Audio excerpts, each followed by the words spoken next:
Assalomu alaykum ijtimoiy tarmoq kuzatuvchilari.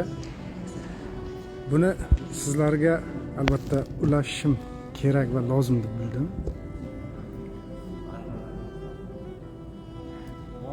Bu Sirdaryo viloyatida joylashgan ko'chaning ustida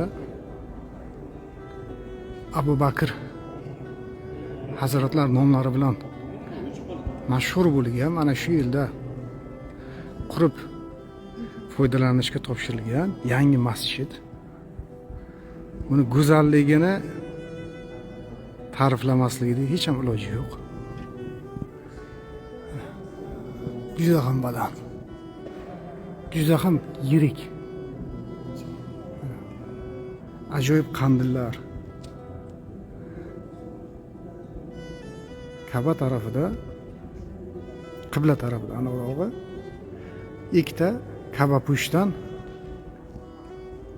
ikki yonlarida bezak berilgan. Til ojiz xullas.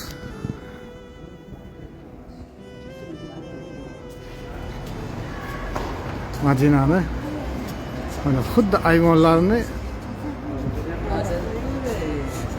Qora aka, assalomu alaykum. Yaxshimisiz? Sizibginamisiz? Sog'lommisiz?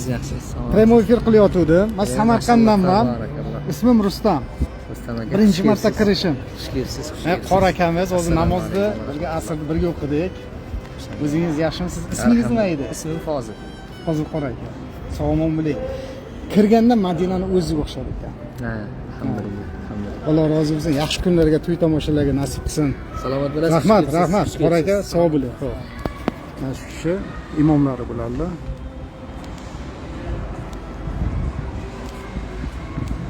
Yon atrofiga qarang.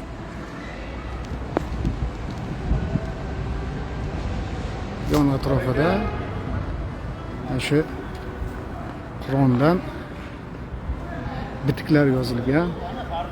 Lekin sutumi aqtana Madinani o'zi, Madinani sutumlariga o'xshatib turib qilingan.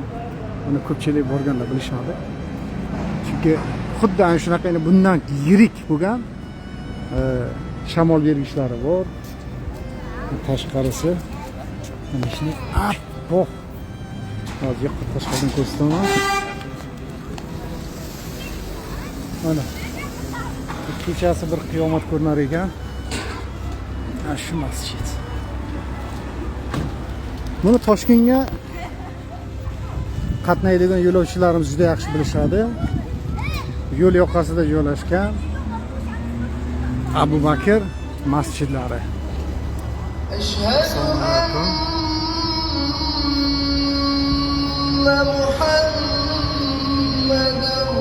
Sirdaryoda qurulgan yangi